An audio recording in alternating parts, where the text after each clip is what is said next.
Rabbi Shalom Shvadron, c'était un qui faisait les shiurim, on a déjà dit, c'était un grand conférencier en Israël. Lui, il a dit, comme ça il raconte, il y avait une famille en Amérique que leur grand-fils, il est parti habiter en Israël. Et pendant plusieurs années, il n'a pas vu ses parents. Parce que lui, il était en Israël, ses parents ils étaient en Amérique à l'époque.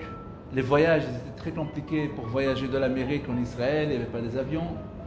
C'était très difficile. Et les parents, ils sont devenus très âgés. Et le père, il a décidé d'écrire une lettre à son fils. Vous savez, une famille en Amérique, que le fils est parti étudier la Shiva en Israël. Il s'est marié, il a fait une famille, des enfants. Et le père et les parents sont vieux maintenant, ils n'ont pas vu leur fils. C'était difficile de le voir. Ils ont écrit une lettre. Et la lettre, il l'a envoyée à son fils en Israël. Il lui a dit, voilà, mon fils, nous sommes déjà pas jeunes. Et nous, tu nous manques beaucoup. Et il s'est passé plusieurs années et on ne connaît pas ta famille, on ne connaît pas tes enfants en fait.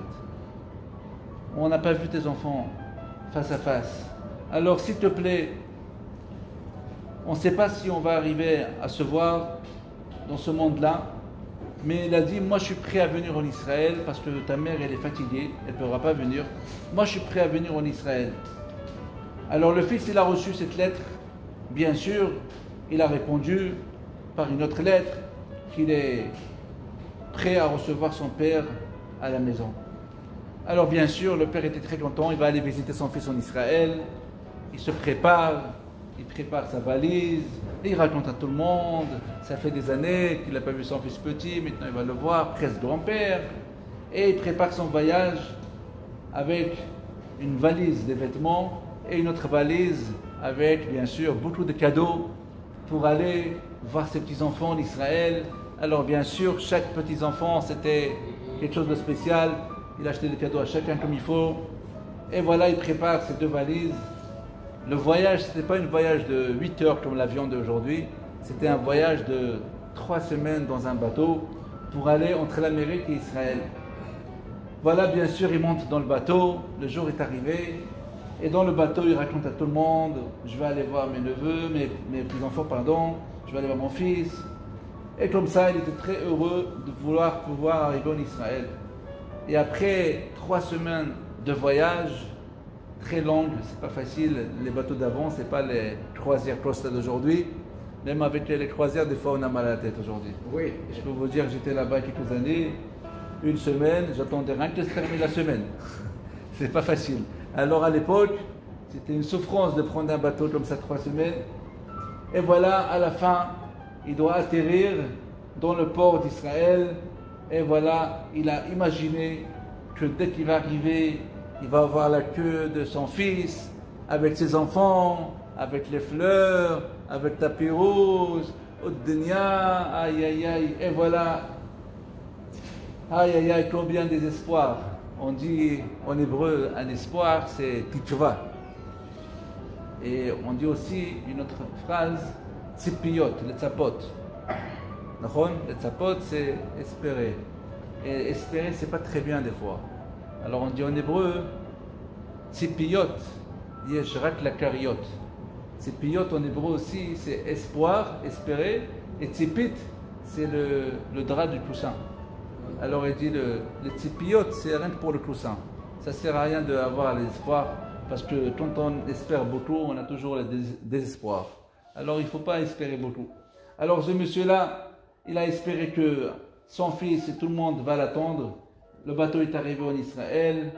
Alors il n'arrive même pas à sortir après 3 semaines de voyage. Un monsieur qui est âgé, les 2 grandes valises.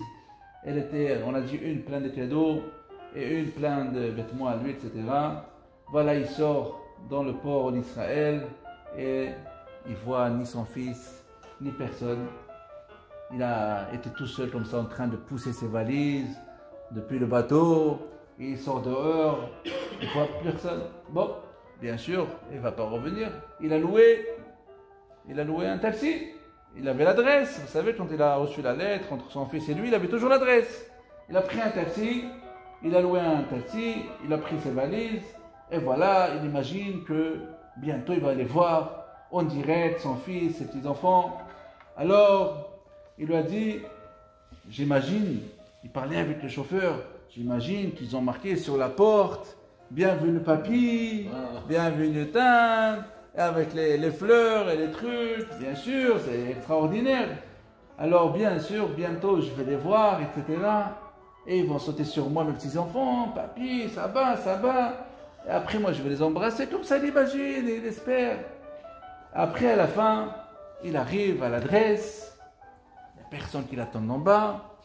42, je sais pas, Admor Migour, je sais plus l'adresse là-bas en Israël, numéro 5, 3e étage, il n'y a personne, il était 8h du matin, très tôt, il n'y a personne. Bon, il commence à monter comme ça les valises, très lourdes, et il monte, il regarde, il n'y a pas, il y a sur la porte le nom, mais il n'y a pas bienvenue, et les cadeaux, et les fleurs, et le tapis rouge, il n'y a rien du tout. Il tape la porte, personne n'entend. Il essaie de taper, peut-être il dort, c'est le matin, et personne n'entend. Bon, il a dit, je vais faire quoi? Je ne vais pas revenir en Amérique, je ne vais pas faire demi-tour. Je vais essayer encore une dernière fois. Il tape la porte de son fils, et il entend, oui, quelqu'un qui se réveille, qui marche. Et voilà, on ouvre la porte, et il voit son fils. Ah, bonjour papa. Papa, tu sais, il est très tôt maintenant, mes enfants, ils dorment, tout le monde dort. Ici, derrière mon immeuble, il y a un hôtel. Va te reposer là-bas, on se verra tout à l'heure. Il a fermé la porte comme ça. Le pauvre, pas possible.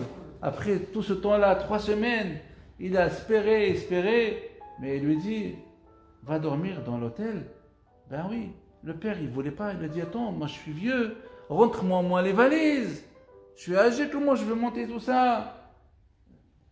C'est pas possible, je peux pas imaginer ça même dans les pires des cauchemars. S'il te plaît, tu es mon fils, rentre-moi les valises au moins. Je veux au moins te prendre dans mes bras, je veux me reposer 5 minutes. Il lui a dit, papa, Zelo Azman, c'est pas le moment. Lech la malon, ni pas diesh pas tsaouraï. Va à l'hôtel et on se verra l'après-midi tranquillement. Alors le père, il n'avait pas le choix, encore descendre des valises et encore prendre ça à l'hôtel. Le pauvre, il va à l'hôtel, il avait beaucoup de peine. Et après, dès qu'il est rentré à l'hôtel, il a appelé tout de suite son agence pour lui dire, mon ami, je voudrais reprendre le bateau le plus tôt possible pour en Amérique. Comment? Ouais. Alors, voilà ce qui s'est passé. Entre-temps, l'après-midi comme prévu, c'est arrivé. Le fils, il arrive à l'hôtel pour aller récupérer son père, le voir. Et voilà, il arrive à la réception, il demande, est-ce que vous avez un invité de l'Amérique? Il lui dit, oui, bien sûr. Ici, il y avait un monsieur de l'Amérique. Je suis vraiment curieux de savoir que son nom de famille et votre nom de famille, c'est la même chose. Mais il est resté juste 2 heures et il est parti. Il a pris ses valises et il est parti. Alors il lui a dit, mais il est parti où? Il m'a dit qu'il va partir en Amérique. Comment en Amérique? Mais c'est mon père. Il est parti en Amérique. C'est trop tard. Il est parti en Amérique. Rabbi Shvalom Shvadron, vous savez, encore une histoire qui est passée, mais le Rav Shvadron, il dit comme ça. Il dit à Kadosh Baruch Hu, il nous dit, Kol Dodi Dofek. Vous savez où c'est marqué ça? Hein, Shir HaShirim. Kol Dodi Dofek, Pitcheli, Achoti, Rayati, Yonati, Tamati, Sheroshi, Nimlatal, Tevot, Sotai, Eretz Yisraël. Kadosh Baruch Hu, il dit, Kol Dodi Dofek. La voix de Kadosh Baruch Hu est tape. Il est mon fils. Pitcheli, ouvre-moi la porte. Achoti, ouvre-moi. Rayati, Yonati, Tamati, c'est Am Israël. Baruch Hu, il demande, ouvrez-moi la porte, où vous êtes? Akadosh Baruch Hu, il vient à chacun à Chodesh Elul et il dit Kol Dodi Dofek Mevakesh, il nous demande Petcheli, ouvrez-moi votre cœur, ouvrez-moi votre porte. Et pourquoi il veut qu'on ouvre la porte? Parce qu'il nous a ramené des valises, comme l'Américain, plein de cadeaux, il nous a ramené à l'Ichot Yamim, la santé, longue vie, la Parnassa, le Naha des enfants, les bons Shidduchim, les enfants. Il nous a ramené des cadeaux à Kadosh Baruch Hu. Malé ahava elenu, beaucoup d'amour il a vers nous. אני לדודי ודודי לי, ופונה אלינו בכינוי חיבה, אחותי רעייתי יונתי תמתי. Les meilleures phrases de l'amour vers nous, Akadosh Baruch Hu nous appelle. Il n'y a pas mieux que ces phrases d'amour. Et qu'est-ce qui se passe? Qu'est-ce que nous lui répondons? On lui répond Pashati ekutati echacha el bashena. Je suis désolé, j'ai déjà mis mon pyjama. Je ne peux plus me réveiller et t'ouvrir la porte. Comme l'histoire. Pashati ekutati. J'ai déjà enlevé ma coutonnette, ma chemise. Echacha el bashena. Je ne peux pas me rhabiller pour t'ouvrir la porte.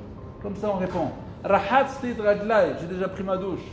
Echacha tanafem. Comment je peux encore marcher par terre? Je me suis déjà lavé, ça y est. Exactement comme ce fils-là qu'il a fait à son père. Papa, ça y est, je me repose, je suis fatigué, va à l'hôtel. Alors, comment on peut expliquer l'explication de cet enfant? Eh bien, c'est un peu l'histoire de Am Israël, c'est un peu nous. Ça veut dire que nous, pendant le Chodesh de l'eau, Kadosh Baruch Hu nous appelle, et nous, on le dit, on n'a pas le temps. Il nous appelle, on n'a pas le temps, on est occupé dans nos affaires. Et c'est difficile, cacher la dame, c'est difficile pour l'homme de changer.